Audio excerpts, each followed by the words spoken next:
It's game day, baby. New York Jets, New England Patriots, week 3, and this may be the biggest September game for the New York Jets, and God knows how long, and pretty important for the New England Patriots, too. We're going to chat with my good buddy. We do it every year for Jets, Patriots, and it's a game day preview. Let's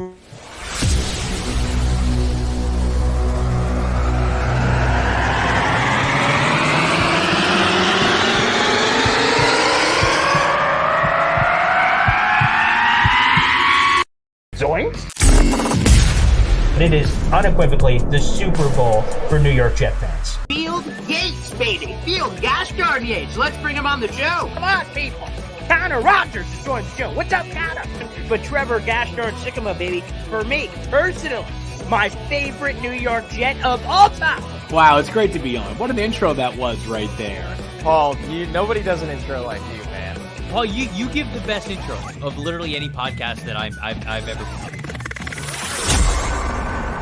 I'm gonna lose my gosh darn bananas.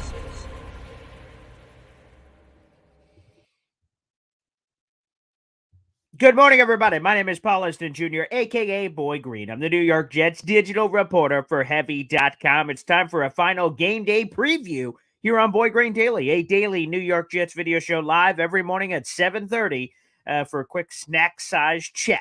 And you saw this wonderful guest, Field Yates, Connor Rogers, Trevor Sycamore, and now Pat Lane. What a conga line. Pat, welcome to the show, brother. How's it going, man? You know, I both enjoy these conversations every year, Pat, and I also do not look forward to them whatsoever. But nonetheless, here we are in, who would have thought, do or die Jets, Patriots, everything on the line. Enough storylines there, huh? Yeah. We were talking about before the show. I mean, this is as much of a must-win game for the Patriots that they have played. I don't even know. I mean, starting out 0-3. Your season's over before the season's even started, right? And, obviously for the Jets, they're living in a tumultuous time, with Aaron Rodgers making it 4 plays. Not great, especially when the rest of the team's loaded. And now you got to hope that Zach Wilson can not screw it up. But, for the Patriots, there was some optimism heading into the year, and to start out 0-3 would just be a complete disaster. So give us the latest on injuries. We have some crazy crap happening in Jetsland. We'll drop a few of those throughout the show. But Patriots on some Marcus Jones goes on IR. Man, Bill Belichick was really, I don't know what other word to use, so I'll just say pissy. He had like the shortest press conference of all time because I enjoy watching the other team's media to try to get some nuggets. It was 3 minutes. I was like, good Lord, he seemed really angry about all the injury stuff. What else? So Marcus Jones, the guy who walk-off punt return touchdown. Yes, I was at a local bar for that one. That was nice. Thank you, Patriots, for that horrible memory. And everyone looking at me in the bar in full Jets paraphernalia. But nonetheless, so he's not playing, thank God. But who else is at action for New England? So Jonathan Jones, who was their starting corner on the opposite side of Christian Gonzalez, is missing week number 2 with an ankle injury. So hopefully he'll be back next week. There was some optimism he would play today, but obviously that's not going to happen. So the hope is that he's back next week, but he's out today. And then City So, who was one of their guards, is out as well. So, but in the secondary, you got Jack Jones on IR, Marcus Jones on IR, and Jonathan Jones is out today. So all 3 Joneses aren't playing. And so their cornerback depth is not good. Right now, the good thing is Christian Gonzalez through 2 games has looked really good. So the Patriots have that going for them.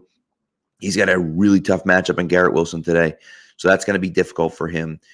But, when you look at the wide receiver number 2, you're saying, all right, is it Miles Bryant? Is it Sean Wade, which is a scary proposition? Does Jalen Mills make the move from safety back to corner? But again, like he's worked at corner all summer long, and he's looked pretty good at corner. But it's because he doesn't have really that quick twitch stuff that he needs to be a corner, right? So like he's looked good at safety because he's not really a great corner anymore, and then you can stick him back at corner. I don't know how much I love that idea. So either way, they are thin at cornerback, and so that does not bode well for them today. Yeah, when you're facing a guy like Zach Wilson, that's something he could pick apart. So he X Factor.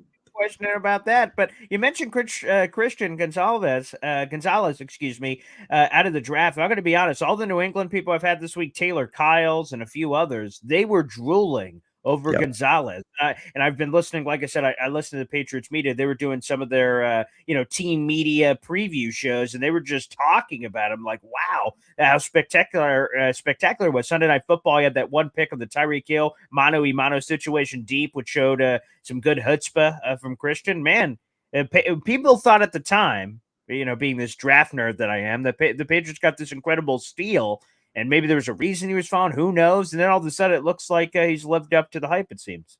Yeah, well, I mean, it's early, right? It's only 2 games in, Yeah. but he faced AJ Brown, Devonta Smith, and Tyreek Hill, right? And so and he held his own, right? And he gave up some plays, but against Miami, it's kind of difficult because he played back so far that he did give up some receptions because he's 12 yards off the line of scrimmage, and they run a 6-yard out, and it's like, well, there's no way you can stop that. But he didn't miss it. He didn't miss a bunch of tackles, which is good. He was solid in coverage. He's just so smooth. Like, he just runs so smooth. That interception that Tua threw, he baited him into throwing that, right? He was playing safety on that play. Him and Mills switched. I mean, obviously they're running a zone, but still, him and Mills switched, and he's playing deep safety. And he turned his hips as though, hey, I'm looking in the middle of the field. Go ahead, Tua, throw it to Tyreek Hill. And then as Tua loads up, he flips his hips and starts, sprinting for Tyreek. Ball hangs up there a little bit too long, and he picks it off. And it just that type of stuff. Yeah, that type of stuff is for, second game in your career. Oh, yeah, that's no, that's some pretty good stuff from Christian. So we'll see if he shows any of that. We were actually talking about earlier this week. McCourty finally is retired.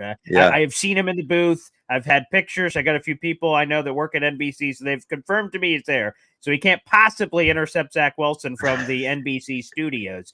And, it was funny. I was trying to think of who the person was this week. We have a show every day. But someone else said, let's try to identify who's the next New England guy who's going to become Zach Wilson's best friend. And I said, let's not. I would prefer not for that to happen. But who has filled some of these gaps here? Because this isn't your grandpa's New England Patriots team. This is a different era of New England Patriots football here in 2023. It is not, and you're right about that. And losing McCourty is not one person can fill Devin McCourty's shoes. And the Patriots have understood that, and they've played that way. They haven't played yet with a single deep high safety for more than a few different plays. And sometimes they'll put Marte Mapu back there, and sometimes they'll put Jalen Mills back there, and sometimes they'll put, Marcus Jones has been back there once or twice. Like, they put different guys back there, but you don't have that one consistent guy back there. And so, it's still a work in progress for them defensively. The thing is, and what they've done is they have Jabril Peppers. They have Adrian Phillips, who actually Mike Reese has been talking about all week that Adrian Phillips has not been playing enough and probably should get more playing time. So I don't know if he actually will or not, but Mike Reese has mentioned that multiple times this week about how Adrian Phillips should see more playing time. So he's as keyed in as anyone. I would think that that's not just coming from him. That's coming from players and staff too. So I think you'll see a little bit more of Adrian Phillips this week. But, then you have Kyle Duggar, and you have, I guess that's it. So Marte Mapu, Jalen Mills has been playing safety too. So they've been rotating guys in and out, really, of that deep safety spot. And they've been playing a little bit more of too deep than a single high, because you don't have that. He was so reliable. You always knew he was going to be in the right spot, and he was going to get everyone else in the right spot too. And so to me, you just can't replace that right away. And the Patriots haven't tried to. They've been like, nope, we can't replace Devin McCourty. And so we're going to change the way we play a little bit right now. But they also have more team speed than they had last year. Now, of course, Marcus Jones and Jack Jones being out and Jonathan Jones being out, that doesn't help with their team speed. But for the most part, they're a faster team. They're a faster defense than they were last year. And that's helpful, especially with the offenses they're facing this year. What about the offensive line? What does that look like for old Mac Jones? I've heard about all this fluidity, for lack of a better word, in that room. What's it stacking up like today for week 3? Yeah, it hasn't looked good so far. Has not looked good. Mike Onwenu and Cole Strange both missed game 1. So you had 2 rookies starting there. And they were okay, but better than we expected against a phenomenal defensive front, but still graded in the 30s. And Jalen Carter, like led the NFL in pressures in week 1. So while they weren't like a sieve, they didn't really do a great job. And then last week, Cole Strange came back and looked okay, but struggled mightily with some different things. And so, him and Onwenu will be back again for the second week in a row, which is good. Trent Brown, who missed last week, is back this week, so that's going to be helpful. And they're in a situation right now where this is the first time all year that their starting 5 linemen are playing together, right? You got Calvin Anderson, I assume, is going to stay on the right. So I thought maybe could replace him, but he's out with a concussion. So it's going to be Calvin Anderson on the right side. I think that probably will be the case for the rest of the season unless he's really terrible. I actually thought Vidarian Lowe, who started last game at left tackle, looked okay at left tackle. So if Calvin Anderson doesn't work at right tackle, maybe Lowe works at right tackle instead. And then, of course, you have Onwenu, Andrews, Strange, and Brown. And if they can stay healthy, I think that offensive line is good. They may not be the best line in the league, but, you look around, I know the Jets have had multiple problems in the offensive line. The Dolphins have had problems in the offensive line, and the Bills have had problems in the offensive line. The Patriots, are in the discussion for best line in the AFC East, which doesn't say much. But if these guys can play well and they gel together, I think they have a chance to be, if not the best, at least in the conversation for the best in the AFC East and competent. All you're looking for is competent. They haven't been able to run the ball the first 2 games. They've been around 3 yards a carry. That's not acceptable. I like Mac Jones a lot, and I think Mac Jones obviously the answer in 2021. I don't know if he 2023. I'm sorry. I don't know if he is moving forward, but he certainly is this year. They got nothing else. It's fine, and I think he's a good enough player to be good and win in this league. But you got to be able to run the ball. You have to be able to run the ball. Those RPOs don't mean anything. The play action passes don't mean anything if you can't run the ball, and so that has to come first. I think it will eventually. It just hasn't yet. Wow. Well, I'm just curious because you brought up Mac Jones. Did not have this on the bingo card. He's thrown 96 passes so far this season. That leads all NFL quarterbacks and is the 3rd most by any player in the team's first 2 games of a season. The other 2, Tom Brady in 2009. Yeah, I've heard of that guy. And Drew Bledsoe in 95. Good Lord have mercy. Like, what? Is it just simply because they get down quickly to the Eagles, they get down at the half 17-3 to Miami, and thus, hey, we got to fight back? Or was this weirdly the strategy from the get-go? So it's a little bit of both, right? It is, you start down 14-0 in both games, and you got to fight your way back. So there's not a lot of running that takes place. The other part, like I said, they haven't been able to run the ball. And so if you can't run the ball and you're down 14 points, you have to throw it, And so they've been slinging it all over the place. Now, look, I think he's done an admirable job. He's had some really bad throws. He's had some bad misses. He's also been let down quite a bit by his wide receivers, which is unfortunate. And that's one of those situations where you really wish and would hope that he would be in he would have better receivers with him. Now, again, there was a whole discussion here about Devontae Parker and not Devontae Parker, DeAndre Hopkins, and whether DeAndre Hopkins should come. Why didn't they do that?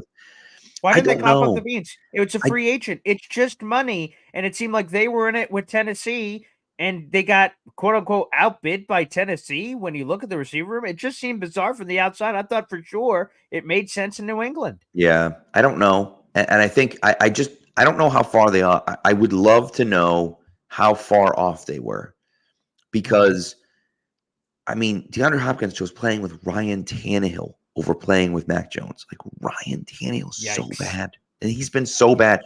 And so, was it strictly a monetary thing where he said, I don't care what the price is, I'm playing here no matter what? Sure. I'm sorry, that was the wrong. I don't care where I'm going, I'm getting the most amount of money, even if they give me $1 million. You see what I'm saying? And so, I don't know how far off they were, but they were clearly interested. They made an offer. They weren't willing to pay him more than what they were willing to pay. Now, he's been healthy in the first 2 games. Will he be healthy the rest of the year? I don't know. But again, Devontae Parker's already missed a game. So, that's the problem with Devontae Parker he's had since his career started, is that he's always hurt. So, you're dealing with this issue that maybe you could have dealt with the same thing with DeAndre Hopkins, but he's at least a guy that's going to get open consistently. And even if he's not open, he's going to catch those contested balls and make those catches on the sideline, right? So I don't know. I didn't make any sense to me. I know they need a deep threat, and Hopkins isn't that. He would give them another player that does basically the same thing that Hopkins and Bourne and, Juju, they all do kind of the same thing, right? Hopkins doesn't change that. But what he does is he becomes a guy that is a reliable target in that short to intermediate game. And I don't know. For me, if I'm looking at it and it's my third-year quarterback, I'd like him to have that option, right? And Kendrick Bourne has had an up and down start. He's made some nice plays. He's made some not so nice plays. It's the nature of the beast, unfortunately. But against the Eagles, everyone talks about the booty catch on the sideline, which was a tough catch. He should have come down with it, but he's a rookie, whatever. Yeah. 3rd and 12, Mac Jones makes one of the best throws I've ever seen from him. Got absolutely crushed in the pocket, had a 0 window to make it into Kendrick Bourne and hit Kendrick Bourne as he's sliding down, and he just dropped it. And you got to have that. You got to have that. And they had one earlier in the game, this week, or this past week, I should say, right before the Demario Douglas fumble, he has Kendrick Bourne on the sideline. And Bourne, his right hand gets held a little bit, but you got to come down with it. Mac Jones put it in a bucket, and you got to make that catch, and he didn't. And it's if you're not going to make those plays, man, we got to find someone else that's going to. The problem is right now, Patriots don't have anyone else that can on their roster, and that's the issue. And if you had Hopkins, you'd be able to say, all right, KB, you're not going to make those catches. Sit on the bench, and we'll figure out something else, Yeah, man. And again, stunning. Again, we're speaking with Pat Lane here, Pat's Pulpit, and the Patriot Nation podcast and all the like here on Boy Green Daily. A few more minutes left here in the show. You mentioned that the running game hasn't been hitting.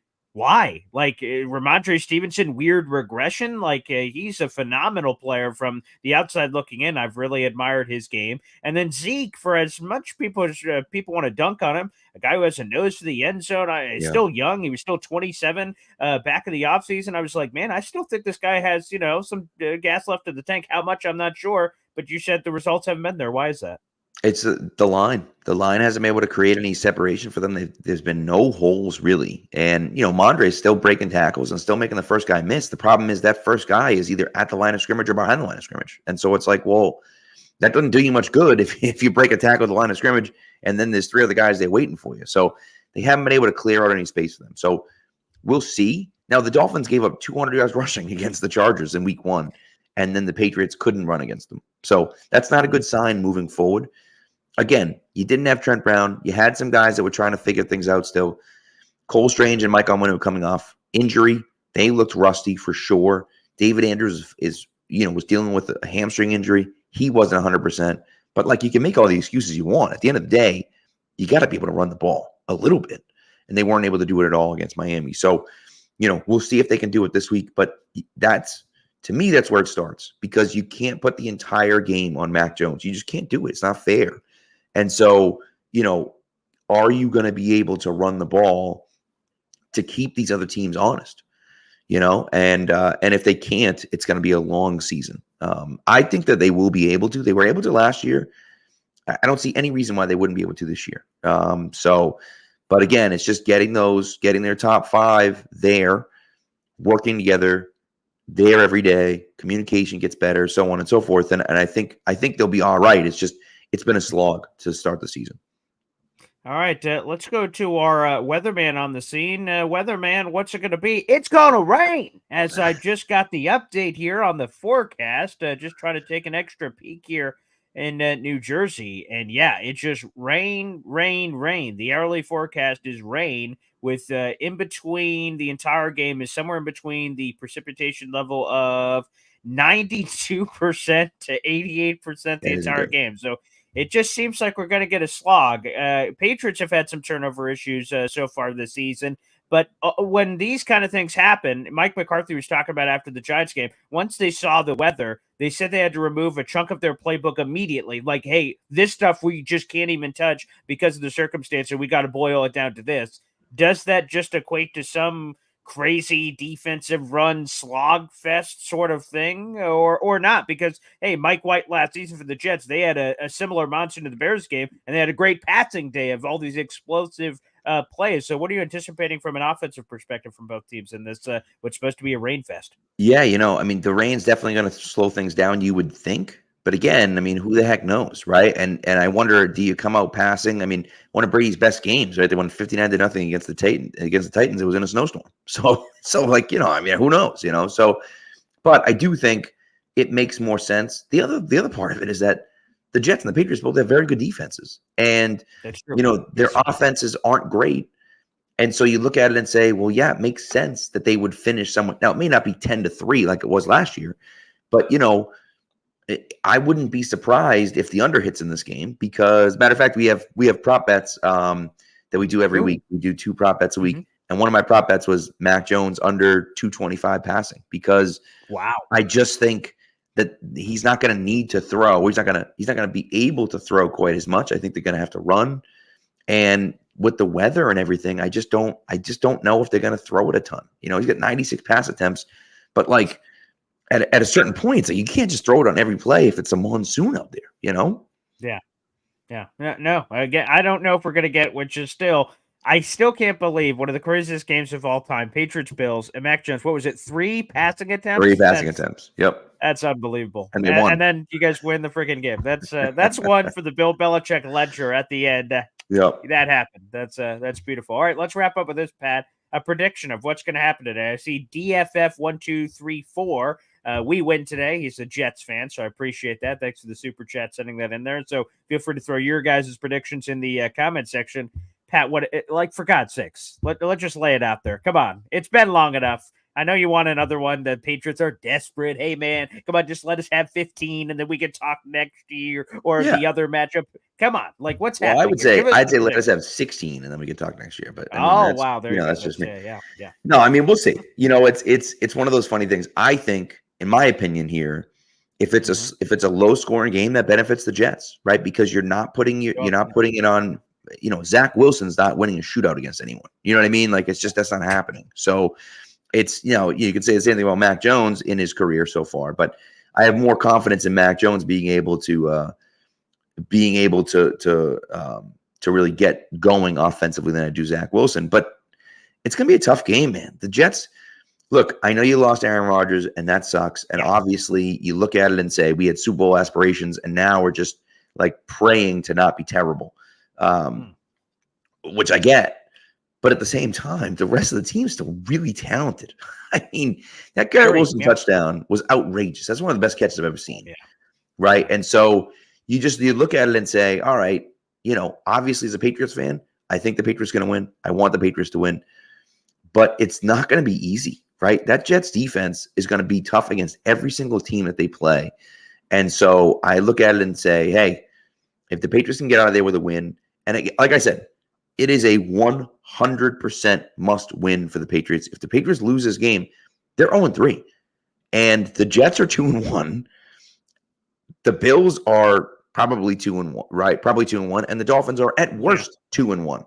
And so you look at it and say, like, the Patriots are not just losing in the division. They're in the basement, and they're 2 full games behind everyone else with 2 divisional losses. That can't happen. Right. That cannot happen. The Patriots 100% have to win, and so I'm going to go with the Patriots winning because that's what has to happen. But it's certainly not going to be easy. What's the score? We'll see. I'm going to go with 24-13 Patriots. Wow. Okay. Well, it's not 10-3, so that's better than the latter. But don't appreciate the yell either way. Pat, like I said, it's always fun getting to chat with you. I'm sure we'll link up for the other Jets Patriots matchup. That one in Foxborough. Enjoy the game today. I would say good luck, but I wouldn't mean it. So just enjoy the game though. Thank you. Yeah, I would echo those sentiments. I hope you guys play well next weekend, but not this weekend. Fair enough. Excellent there. Pat Lane joining us here. Thanks, everybody. This was our Jets Patriots game day preview on Boy Green Daily. We'll see you tomorrow morning at 7:30 to recap whatever the hell this was. We'll also be here later tonight for a live stream 2 hours after the game to discuss that as well with your fan interactions. Thanks, everybody, for tuning in. Thanks to Pat, and we'll see what happens in just a handful of hours. Thanks, everybody, and take care.